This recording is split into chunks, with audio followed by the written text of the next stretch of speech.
Here we go again. It is another week of Chiropractic is Sexy. I'm Dr. Paula Ruffin. I'm Dr. Erica Peabody, and we are rolling into August on Saturday. I kind of like when the end of the month is on a Friday. It feels something so refreshing about let's just put a period at the end of that sentence. I love that. Yeah, there you go. August, Get her done. It seems impossible that we're already here. It really does, and I think we say that every year. I know. I say that all day, every day. We got into summer. We started our summer series off with talking about what are you going to do for summer? Are you going to take your foot off the gas? And we broke this down into chunks. Did we say a quarter or a third or however we called it, because we then referenced the holidays, and the holidays are, October hits and then it's Halloween and then it's Thanksgiving and then it's Christmas and then it's New Year's.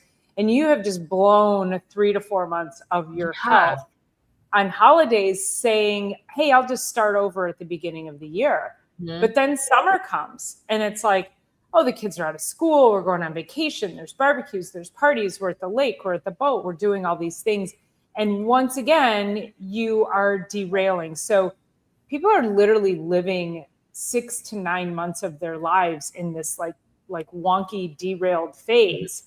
So we had that conversation early on in the summer to help inspire you to step into summer in a way that would really nourish your health and impact your life in a positive way, so that when we get to fourth quarter of the year, we're not going to be having spent most of the year in a completely derailed state. Well, I love that. I just got this email actually through one of my coaches, and it says, the topic is, Q4 is built in August, not in October. And it just tracks so well with what we're talking about today, which is we cannot afford to take summer off. Of course, as business owners, but we just mean in general, we cannot afford to have 3 months where we eat out of a bag of chips and out of whoever knows whatever else, out of a bucket of fried chicken, and sit around on the beach or in the water with drinks. We cannot do that. It was funny. There's this other meme out there of this one gal that I follow. A surfer. Oh, we got a little reverb. But anyway, her meme was, if you've consumed more lake water than White Claws this summer, you're doing it right. And I just stuck with me. And I'm like, that is really literally so much of what I've been doing, but also ingesting, because I'm playing so hard at adjusting a ton of lake water.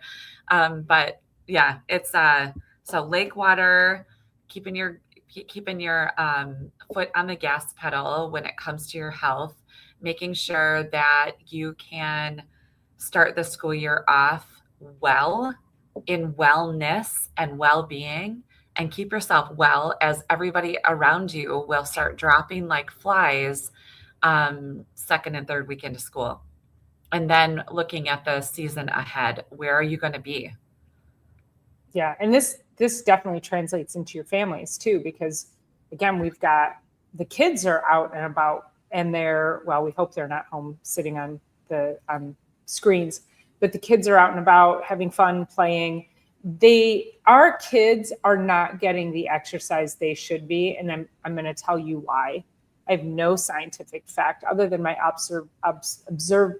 observational eyes to say that I don't know the last time I saw a young person on an actual bicycle without a motor. So we have motorized our kids on scooters and bicycles, and they're going all over the place. They might be getting fresh air, but they're getting no exercise. These kids are not pedaling these bikes. They're not scooting on the scooter. I had a skateboard and I had to move on the skateboard. I had to pedal my bike. And if we wanted to go anywhere, we had to use our legs, and we didn't know we were exercising, but we were exercising. And now we've given license to kids to be lazy, Here's a motorized scooter or a motorized bicycle because you don't feel like pedaling. Mm-hmm. That's a rough one on our society. And I think we're going to see a detriment to our kids' health even more so than it already is. Well, okay. So I just saw research a couple days ago, and I'm not sure who I sent it to, but the amount of fractures uh, due to e-bikes has gone up like 400 times, or I don't even know, 400x or something. I can't remember exactly what the article said, but it was just posted the other day. I think it was like a June publication of some sort, probably like, I don't know, American Medical or something. And like, I'm just saying like something, and I don't know exactly, but the stats were humongous for fractures. Mm-hmm. And not that that doesn't happen on a regular pedal bike, that can absolutely happen there, but it's not the norm. And you're so right. I was driving around on my side by side last night. I just took the dogs out after I had already gone for a walk and done all the things. Like I took my side by side out and just joyriding on the back roads. I wanted to say bye to my brother Garrett, who drops his boat in to Lake Huron for a month. He's dropping it in tomorrow, and I'm just like safe sail or whatever. And I was thinking about it, and I was driving my side by side because it's super enjoyable just to like press the gas pedal. And I just think about how enjoyable it is for me, but I'm conscious I've already gotten my exercise and can only imagine what that's doing to kids who are just like, I don't feel like pedaling. I'm so used to being able to pull up my phone and get dopamine hits and communicate and conversate with my friends over video games and this and that. And then now I don't even want to pedal. And it's like that movie Wall-E, and at the end where they're all like driving around and they're like, this is where the world's going. And they've got like their sandwiches on their tray and they're driving around in motorized, like little tiny moving, sort of like a automated wheelchair would be, but only it's floating like I don't know, not a spaceship, but whatever, like a plane. I don't know the reference. So, oh gosh, it's right at the very end. And it's everybody, instead of even walking or doing anything, they're just driving around with the screen in front of them, their food at they're huge, morbidly obese. It's right at the very end of that movie. I'll have to look. We'll bring it up at a different time. But anyway, that's sort of, in a small way, it is a pretty big step in that direction. So. Mm-hmm. Yeah, it's I think just paying attention to that as parents, as adults, for your children, as parents. I have a friend of mine in Florida who wanted to get her kids bicycles, and the husband, who they're now divorced, and kind of fought her on it. And now the kids have scooters. Also not insisting they wear helmets. She is, but the husband's like, you don't need those. And guess who wins when you're a 12 and a 14-year-old kid and you think helmets look stupid, and dad says, no, you don't have to. And mom's insisting you do. Guess who wins? You know? So, head injuries, head traumas, it's a very unhealthy place that we've gone to.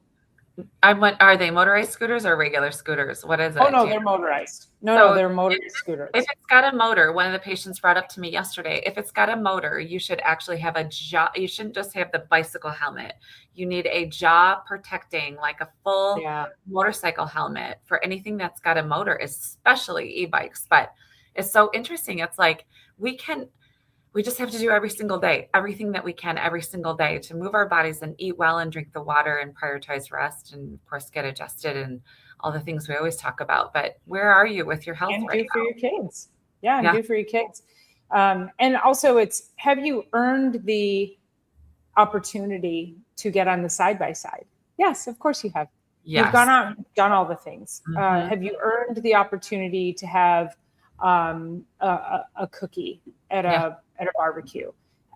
If you've eaten healthy, then yes, you have. Have you earned the opportunity to sleep in a little bit more or go to bed a little bit less?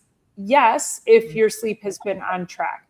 The level of stress that we put ourselves under in summer is crazy. Like, we don't typically think of summer as being stressful, but you think about weddings and grad parties and all these different celebrations, and you're running around and you're taking family vacations, and you've got home projects that you're trying to do, and everybody's trying to cram their landscaping in here in Michigan in the 3 months that we have of decent weather. So there's a lot of things that continue to stress us out. And Dr. Eric and I have always said, like, summertime is the best time to get your families in for chiropractic, because you don't often have the deadlines that you do once the kids get back to school. Once the kids are back in school and they're back in sports and they're dealing with their schedules, that's the hardest time to get kids in for chiropractic care. So we end up seeing an influx in our practices of young kids coming in for care because they're not as burdened by their sports schedule or their school schedule. So that's when you really have to start thinking, what do I need to do for my kids during the summer that will set them up for success as the fall, as fourth quarter comes. Okay, so also I was thinking about this. So many of the sports, the fall sports, they will start the very beginning of August, and they've been conditioning all summer.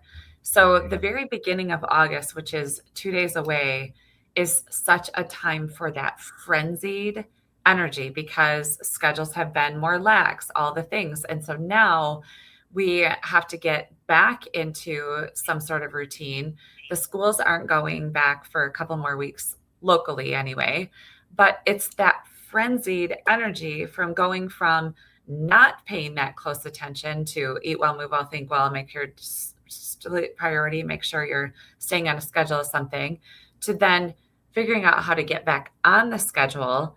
And that is so, and I talk about this every year in August, it is so against our physiology to take that much of a break and to get going that fast, that quickly. And I want to encourage everybody out there, if you're listening, figure out how to take some of the feelings you have still in July and bring those with you into the school year. For me, I was chatting with a friend the other day, and it's like on Sunday, because I was asking him, like, what are the schedule, like, whatever the schedule this week, I was figuring it out for myself. But what's in my schedule is obviously my work. It's also my workouts are scheduled on a paper schedule. My time with friends, my time with family, my time surfing right now, but also my massages, my adjustments, my time to sit down, my time for planning, all of that is scheduled. And it's also scheduled, like my personal care, my personal self-care is in a schedule. So how can we, instead of going balls to the wall, excuse my reference, once school starts, how can we take some of what we're feeling right now and make sure we're hitting some points that help us manage the stress as we're going into even just the next month? Yeah. And let's also not forget the environmental stress that everyone has been under from the wildfires. And now everybody's freaking out and just terrified to eat lettuce because we have cyclosporia. And so these are not to be taken mildly, in the sense that I'm not telling you that you shouldn't. I'm saying you shouldn't freak out. I'm saying you should be concerned. But that freak out actually causes more of a flare up to your nervous system. And we talk about this concept of being chased by a tiger all the time. And so if you walk into a store and you see lettuce and you're like, oh my God, and you have some fear that you're going to get this parasite just by walking by it, that can make your body think it's being chased by a tiger. That can downregulate a lot of your immune function, a lot of your healing capacity, a lot of your digestion, and just your overall general health and ability to heal. So think about the things that have been happening too, that we have to be very conscious, like high-end consciousness, to make sure that we're not allowing it to really disrupt our physiology and our nervous system. Yeah, for sure. Because control the controllables, and maybe we can have a whole episode on that. Like, what are the things we can control and what are the things we can't control? And I just think about the things that we can control. Like, I had this patient in this morning who he has been away for 6 weeks. He has the summer off. He was talking about his mom. She just did a calcium, like an artery calcium test, and it's like inevitable heart attack. That was what the test showed. But she also is morbidly obese and has gained a ton of weight, has high blood pressure and all the things. And it was like, well, Mom, not only can you solve some of this, you could actually solve all of this if you worked to change a lot of, not some of the things, a lot of the things that you're putting into your mouth, but also if you get out and start moving the body. And he also then said, he's like, the probability of her actually doing that is like pretty much 0%, even though it's all solvable by lifestyle choices. And I think we can all look around and say, okay, with what I'm doing, with what I've eaten for breakfast, with what I've done with my body so far today, with what I'll do with my body by the end of the day, and all, the stuff that we always talk about, like, are we headed towards health and growth, or are we headed towards sickness, illness, and disease? And it is very simple to see that. And it also is sometimes very challenging to make the right choices. And I'm not sure why we're wired like that. I'm not sure why, except for there's a lot of messaging out in the media to continue to be that way. And we'll just fix it with a shot and send you into, muscle wasting and sarcopenia and it's like, I don't know what the answer is, but there isn't a shortcut to any of it. And so we're here asking, did you take your foot up off the gas pedal? And can you put it back on the gas pedal? And can you use the sun to fuel the energy that gets you to a healthier place, even by tomorrow, by next week, by 2 weeks, 3 weeks, next month, next quarter? Everyone can get up and drink a little more water today. Everyone can get up and walk today, and you can walk to your chiropractor's office. You can, and we have water. If you want to come to the chiropractor and get hydrated, we'll hydrate you. We can do that. We can do all those things.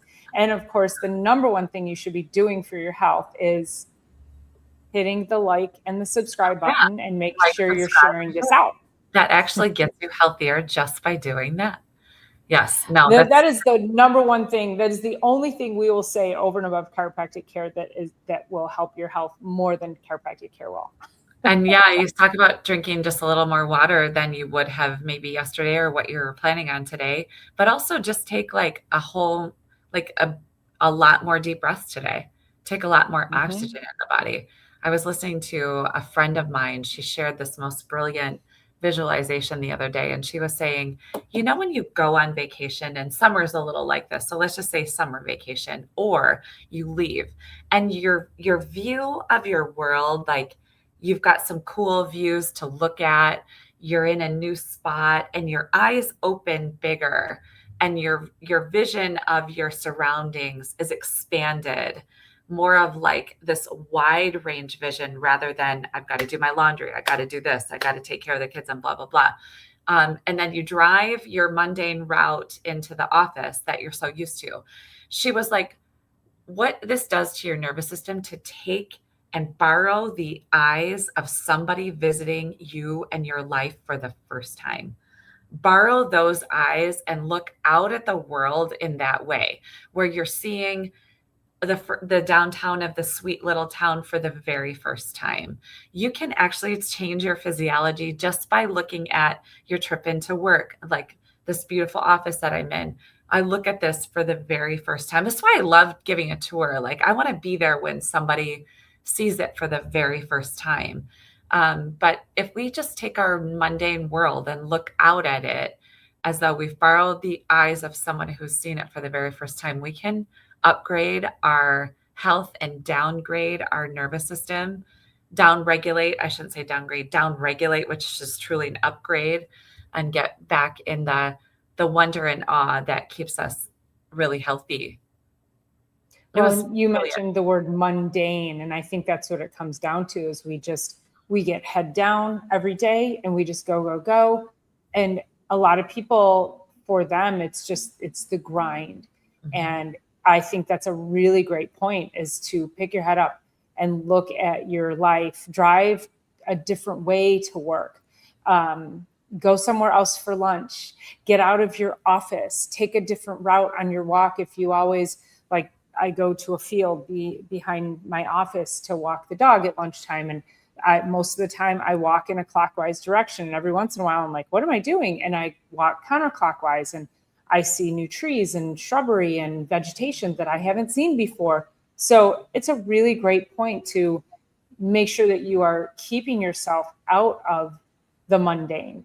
Mm-hmm. And to answer the question you asked about, you're not sure why we're like this, as far as like, do we take this pill and we take this shot, and it's conditioning. And we see this from the pharmaceutical industry. On television, we saw that, from the tobacco industry, when they said that smoking cigarettes was healthy for pregnant women.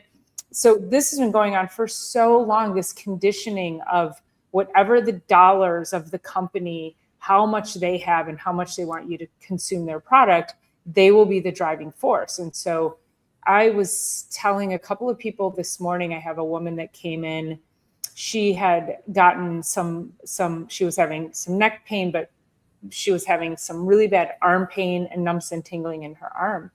And she was back and forth to her primary care physician, steroid packs, painkillers, muscle relaxers, physical therapy. She went through this for 5 months before she came to see me. She finally came to see me. I want to say maybe it was like May-ish, June. And she was like, I don't know what else to do, but that's not working.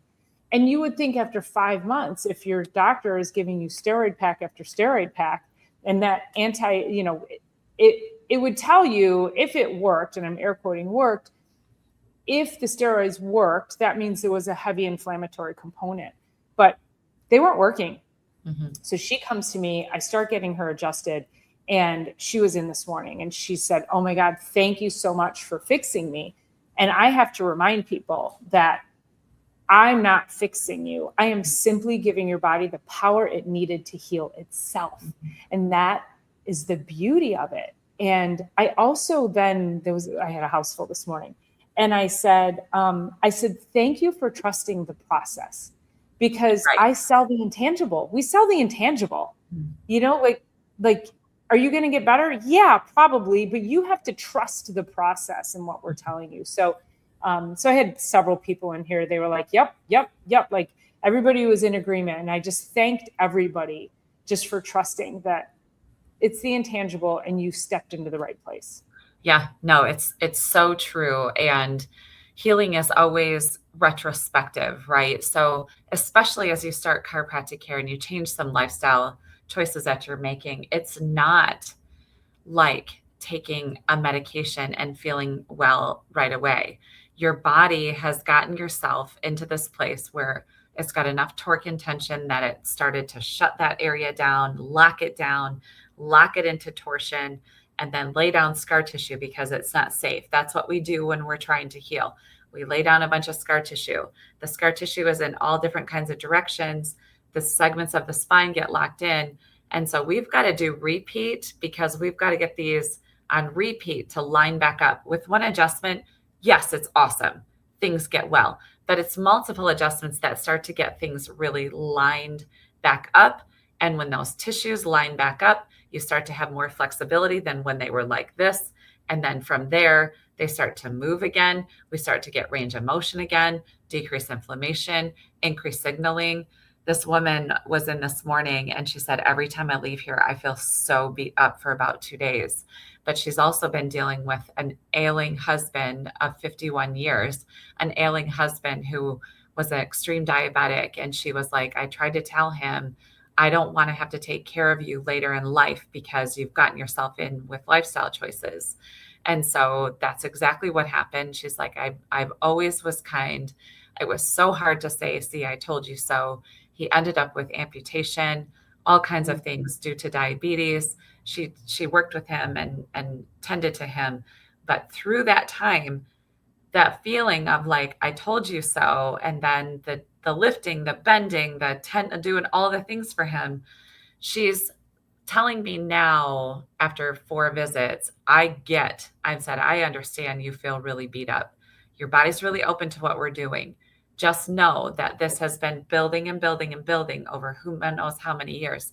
And she said, yeah, I feel like my nervous system is going to take some time to thaw back out. And I said, I love that because that is exactly what's going on. You've been in this heightened, like all these backpacks. She's able to take care of her health, but she's got him and his next surgery and his next this and his next that and his next this. And I haul this around for years. And it takes time to like start to take one rock out, and then you did the memorial service, and then you're trying to figure out the home, and you're slowly let this thing off. Oh, did he But she's die? been like this Oh, for years. he died? He died 6 months ago. Okay. Oh, okay. I missed Yeah, so that part. 6 months ago. So she's now like, now that she's gotten those pieces sort of put away for his life, now she can start tending to herself. But I loved when she said, I feel like I just need time for my nervous system to thaw back out.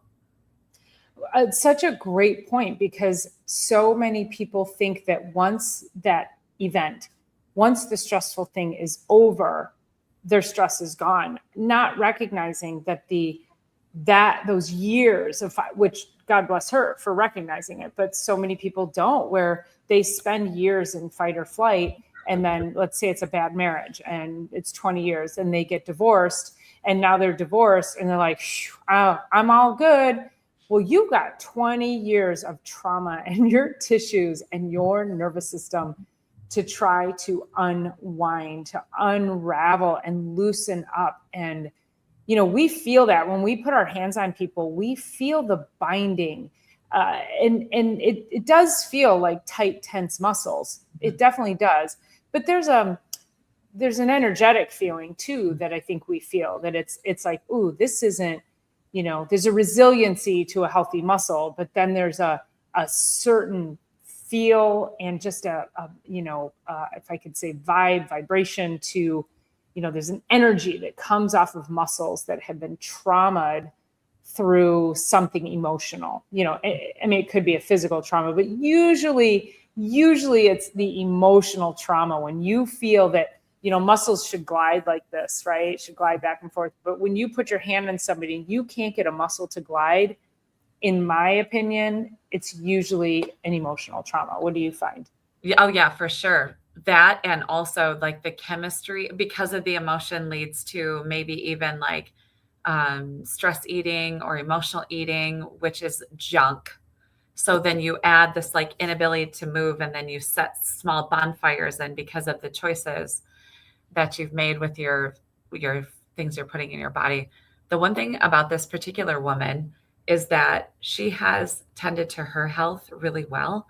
And I said, so here's the thing, it's been 4 visits, but I can tell you, if this kind of feeling beat up when you leave here is happening after 6 weeks of this regular care that we're going to do, then, we can look at something different. But for right now, just know that we are retraining your body out of fight or flight. And every time we adjust you, this says it's safe. We don't have to lock down like this. It's safe.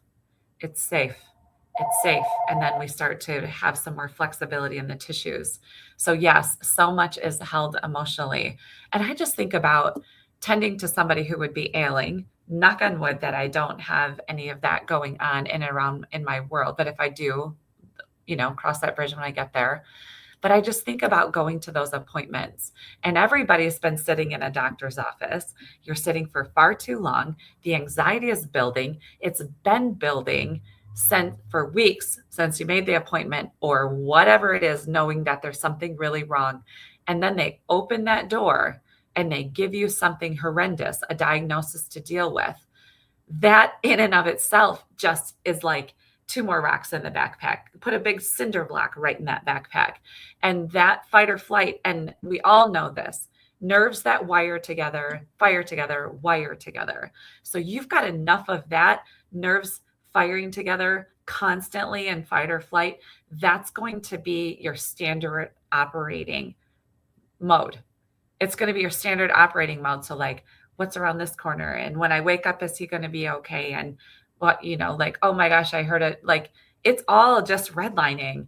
And so when you're redlined for so long, you're headed towards serious disease yourself, dis-ease, and then disease, as we've talked about it in the past. And so greatest thing you can do is take such good care of yourself, take even better care of yourself, as we talked about with the smoke and the environmental stuff. take even better care. What's the best thing to do? Take even better care. The MDs out there are getting their degrees off ChatGPT. Guess what we need to be doing? Taking even better care. I'm sorry, chiropractors cannot get through school on ChatGPT, but they sure could. And that's not a hit to MDs because we need them too. But take even better care because you do not want to be seeing those people in a dire straits situation. Yeah, we want to stay out of the hospital. I wanted to address Tio's comment here. The mind also revisits the experiences in memory, which reactivates the stress response. And that is so true. And that just because you witness something, when you think about, so, if I said to everyone watching, where were you when the towers were hit? Where were you when 9/11 happened? And everybody can revisit that emotional piece. And that still drives the emotional biochemicals that take you back into fight or flight. And it's really important to recognize how that, like going back and watching historical references to 9/11. And, we're coming out, like, every year there's a historical reference, and they'll show the towers. And sometimes I watch it and sometimes I don't. I'm still so much in awe of it. I'm also down all the rabbit holes on it too. So that's a whole nother thing. But it's really important to recognize that when you rewatch, when you think it in your mind, that it can reinstill those same biochemical pathways. And it's this also the same part of your nervous system that when you are an athlete, or even just for Dr. Erica and I, and all of our chiro sisters, like, we do a lot of visualizing, we do a lot of affirming. So we take and harness the energy of our nervous system and our brain, and we go to that positive visualization and affirmation. And there's a saying that says the mind does not know the difference between an event that's been experienced and one vividly imagined. And this is where high level athletes can you'll watch, like during the Olympics, you see this a lot with, like, the gymnasts. I noticed it really with the pommel horses or the mat work, and they will sit on the sidelines and they'll have their eyes closed and they're moving their arms and they're kind of like, they're doing their routine in their head and just having this little movement as they go through. That is the power of visualization. And so as much as those negative things can impact you neurologically, it's the positive things we have to be putting back into our brain and our nervous system to take us to the other side. Well, we can talk so many different things about how powerful the brain is, of course, placebo effect as well. But also I was thinking about, as you were saying, that there was this group of, I don't know if it was kids or like teenagers, but they got locked in a refrigeration boxcar of a train. And they were like, oh no, this is actually, and I don't know how they got this. I don't know if it's a study or if it was something that was studied. But anyway, these people ended up, even though the refrigeration car wasn't on, their cells, when they did pass away, their cells mimicked what it would be like, the structure of what it would be like to have frozen to death.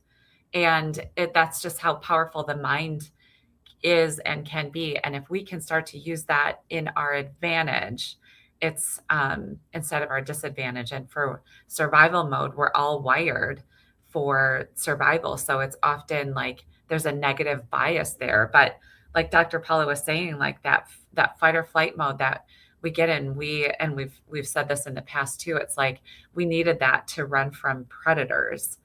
We needed that to stay alive. Now we're using that same level of stress and hormones and brain processing to just deal with rush hour traffic. And so it's just a Tuesday, but we're acting like it's a saber-toothed tiger. And it really matters. And if we can take this and expand it out into, the rest of the season ahead and plan accordingly for our health this fall and start now, like there's another really awesome coach that says what's important now and then what's important next. And that we have to keep both of those in the forefront. remembered. This is a great comment. Thank you, Nancy, for being here. And thank you for this comment. As a retired cardiac nurse, I prepped a patient with cardiac ablation. He was quite nervous, so I sat with him. He allowed me to walk him through a deep breathing visual exercise. You saved that man in so many ways. So God bless you for that. And for number one, having the patience to do that, and just taking the time and not being rushed by the medical system, because that can happen as well. So yeah, we need more nurses like you, nurses and doctors who are willing to sit with their patients and, of course, first do no harm, which is the Hippocratic Oath. So, and she said she documented it. So I love that. Yeah. What? And guess what? Ablation deserted. His heart was in rhythm. Nancy. Yes. Oh my gosh. That is so powerful. It is so powerful. That's available to us at any time we want it, which is, people just don't realize it. So have a friend. If you're having anxiety, tell a friend to come over and sit with you and hold your hands and take you through breathe deeply together. The two of you together will, can create so much change within your cells that, you'll both benefit. So that's awesome. Outstanding. Well, I think it's a great place to end on that story. That was wonderful. Thank you for sharing. We will be here next week, and I will be here for Sunday Night Live. So make sure you are tuning in. All right. Thank you, everybody. Don't forget to like, share, subscribe. Yeah, that's how you get the healthiest. That's how you get the healthiest. Number one, exactly. And we will see you all next week. See ya.